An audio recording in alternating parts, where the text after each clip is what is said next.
Olá, é hora de conferir os destaques da semana entre os julgamentos do plenário do Supremo Tribunal Federal. É claro, aqui na TV Justiça.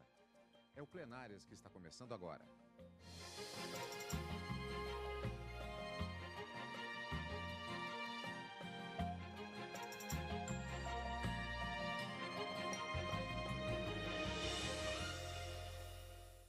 E hoje, com os destaques das sessões dos dias 15 e 16 de outubro de 2014, Karina, uma semana que teve marcadamente matéria tributária e também um destaque, sem dúvida, é o debate das propostas de súmulas vinculantes do Supremo Tribunal Federal. Trabalhos árduos essa semana no plenário do Supremo Tribunal Federal e um destaque para a confirmação de jurisprudência que já vinha sendo discutida aqui no Supremo e acabou sendo confirmada, como no caso do ICMS e da redução da base de cálculo, que foi uma discussão que levou toda a quinta-feira nos votos dos ministros em um recurso extraordinário relatado pelo ministro Gilmar Mendes com repercussão geral reconhecida e um outro recurso extraordinário que versava também sobre a mesma matéria da relatoria do ministro Marco Aurélio, esse sem repercussão.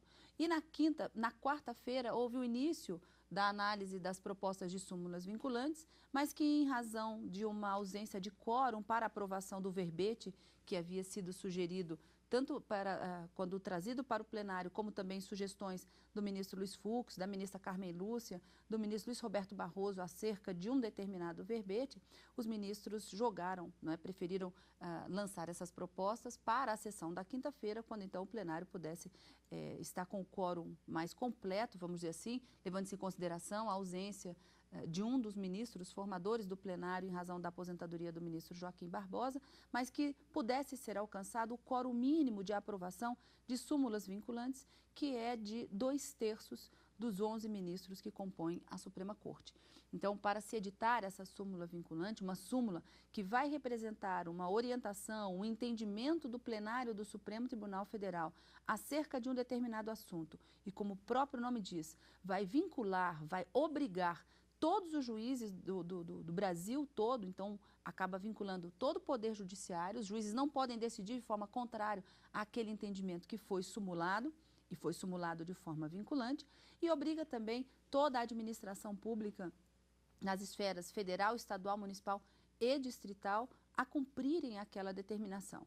Pode ser que sobrevenha uma legislação posterior, mas enquanto ela não vier, essa súmula vinculante, ela acaba tendo força normativa e deve ser respeitada e cumprida obrigatoriamente. Então, na pauta de quarta-feira haviam 5 propostas de súmulas vinculantes, houve o início do julgamento, mas não haviam 8 votos favoráveis à aprovação de um determinado verbete.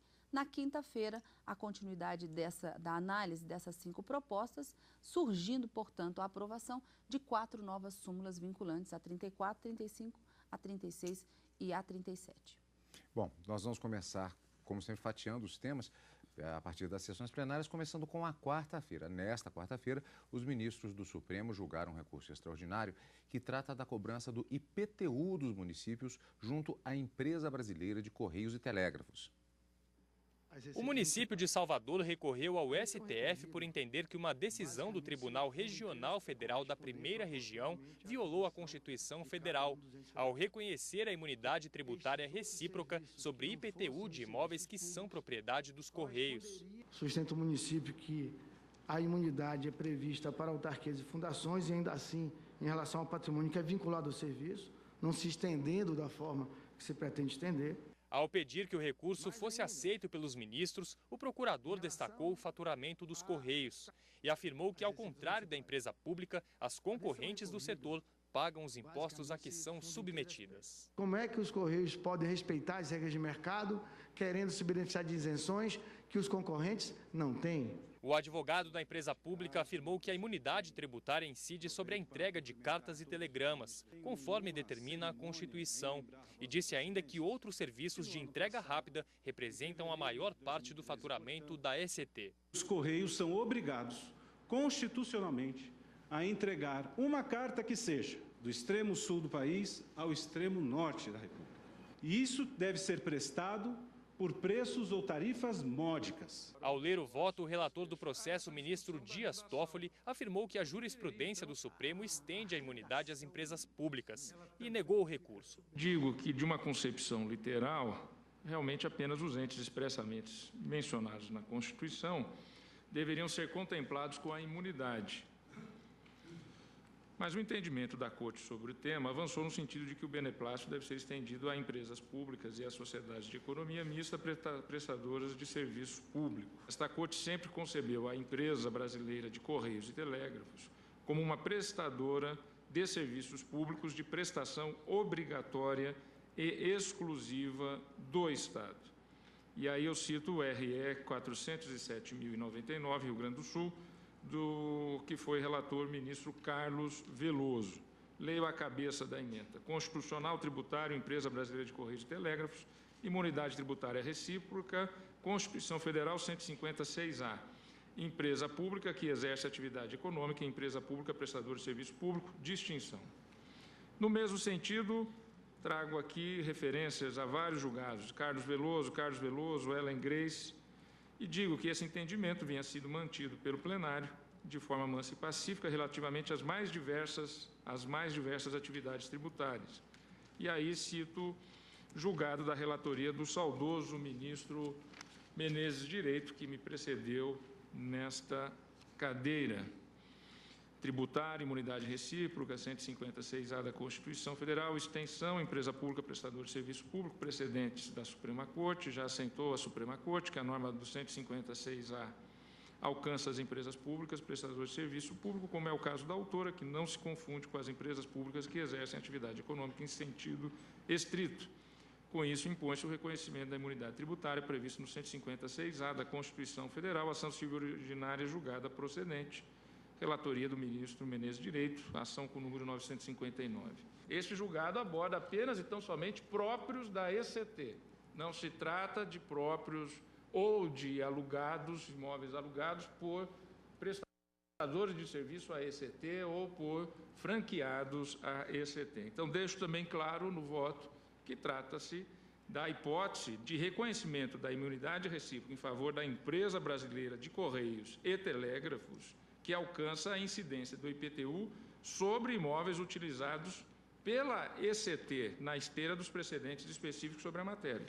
E, nesse sentido, senhor presidente, com essa fundamentação, eu proponho, então, e voto no sentido de negar provimento ao recurso extraordinário. O ministro Marco Aurélio abriu divergência e deu razão ao município de Salvador, considerando que empresas públicas não têm imunidade tributária, porque exercem uma atividade econômica e não um serviço público essencialmente. Proclamou o Constituinte originário, no parágrafo 2º desse mesmo artigo 173, que as empresas públicas e as sociedades de economia mista não poderão gozar de privilégios fiscais. O afastamento da incidência dos impostos, já que não podemos falar no afastamento da incidência de contribuições, né? É um privilégio fiscal, é um benefício fiscal, não extensivos os benefícios para evitar-se a proteção quanto às empresas públicas e sociedade de economia mista, não extensivos às do setor privado, tratamento igualitário. A divergência foi acompanhada pelo ministro Luiz Roberto Barroso. Eu sou convencido, presidente, pessoalmente e doutrinariamente, de longa data, que a Constituição não reservou para o serviço postal uma natureza de serviço público. A Constituição trata do serviço postal no artigo 21, inciso 10, quando diz que compete à União manter o serviço postal e o correio aéreo nacional. Em seguida, no artigo 21, inciso 11, portanto, o dispositivo seguinte, a Constituição diz: compete à União, 11, explorar diretamente ou mediante autorização, concessão ou permissão os serviços de... E aí anuncia uma série de serviços.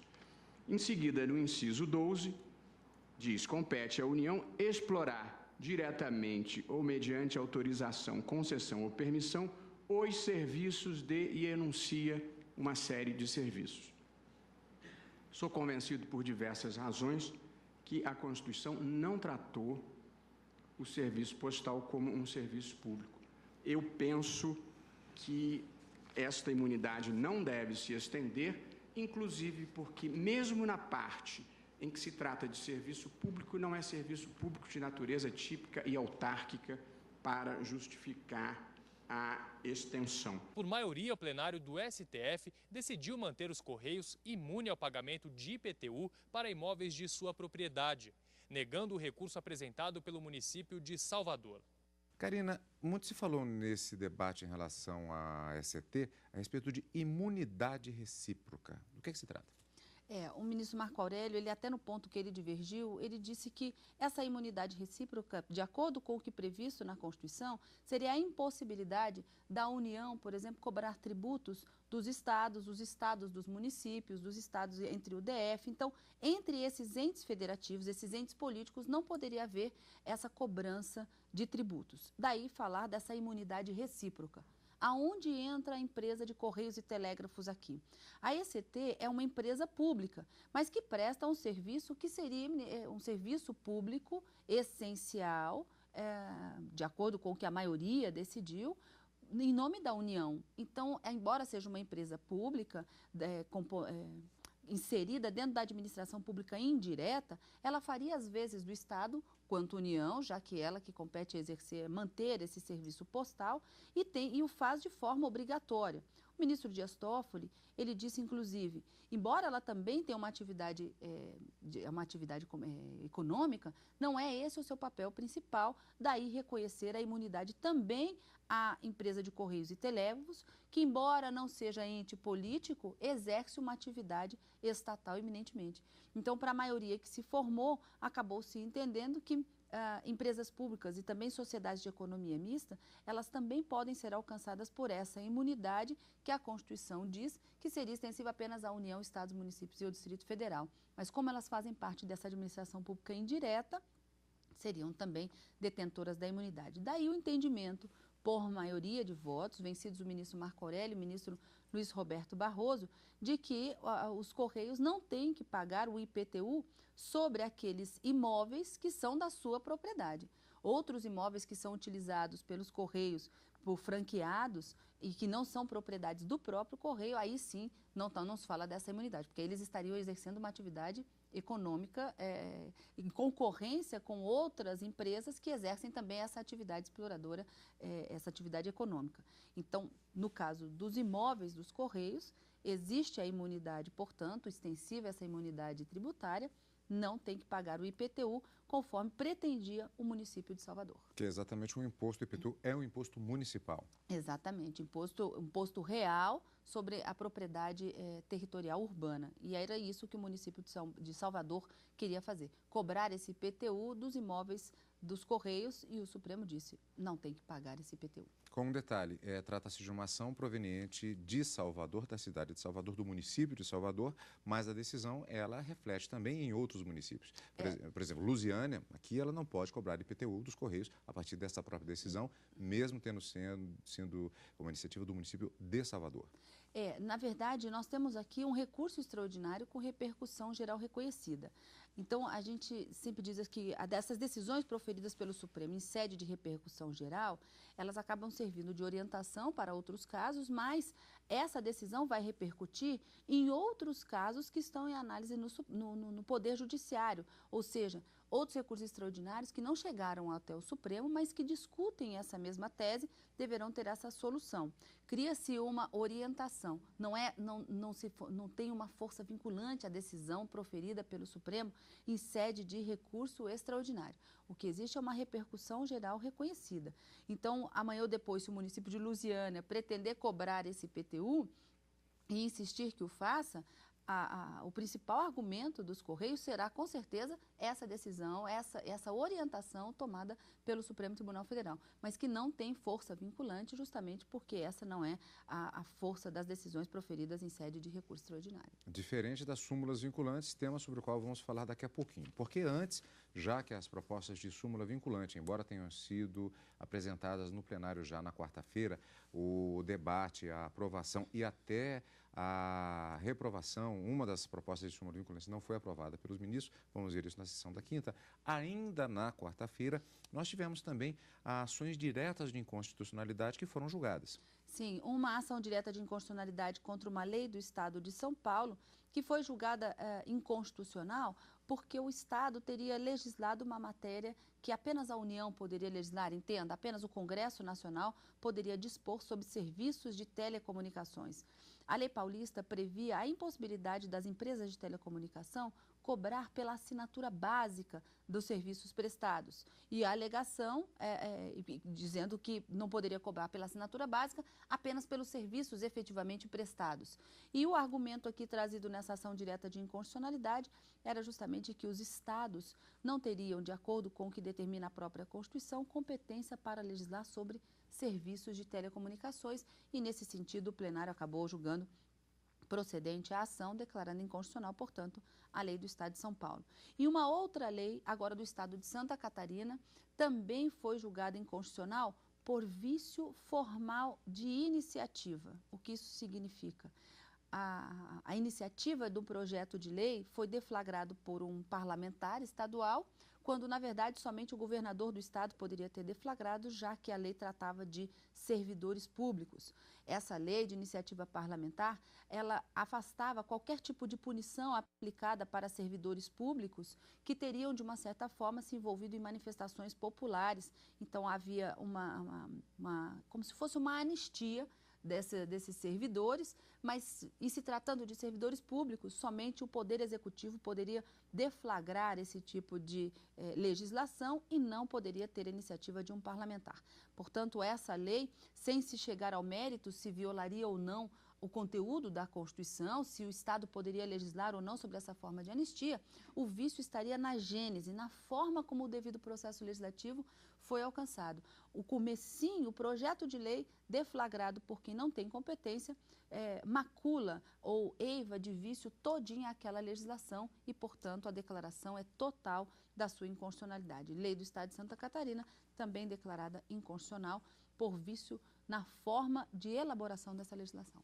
Sessão plenária da quarta-feira no plenário do Supremo Tribunal Federal. E na sessão plenária desta quinta, os ministros do STF analisaram propostas de súmula vinculantes.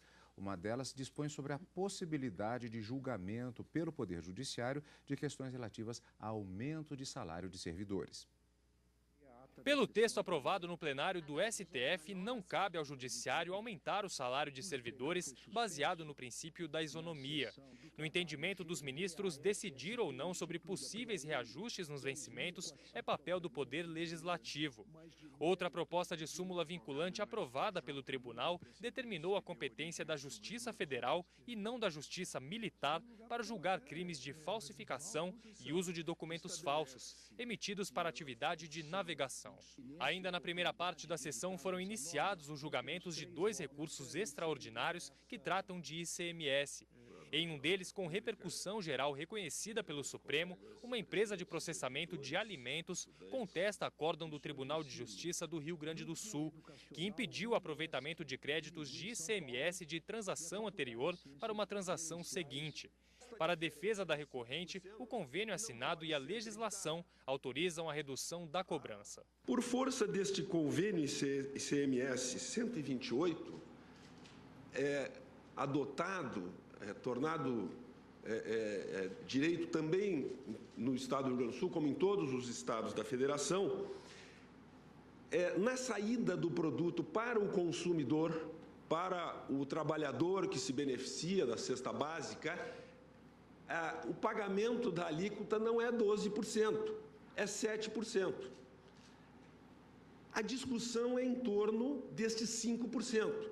A regra constitucional determina a não cumulatividade. Ao pedir o não provimento do recurso, o procurador do Rio Grande do Sul afirmou que o convênio firmado entre os estados e o Distrito Federal não obriga ao desconto do imposto. Não é que a alíquota seja de 7%, não. A alíquota cobrada foi de 12%, a alíquota cobrada no estado do Rio Grande do Sul também é de 12%, e como reduz a base de cálculo para 50%, o cálculo no final da carga tributária é 7%.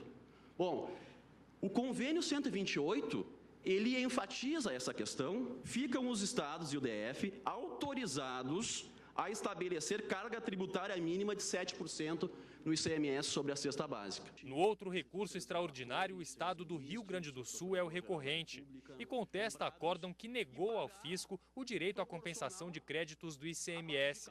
Ele alega que o cálculo reduzido significa a renúncia ao sistema de tributação estadual. Ao final da sessão, o plenário do Supremo Tribunal Federal reafirmou a posição segundo a qual a redução da base de cálculo equivale a uma isenção parcial para fins de utilização de créditos do Imposto sobre Circulação de Bens e Mercadorias, o ICMS. E no caso do recurso interposto pelo Estado do Rio Grande do Sul, o RE 477323, que foi julgado em conjunto, o plenário, por unanimidade, deu provimento ao recurso.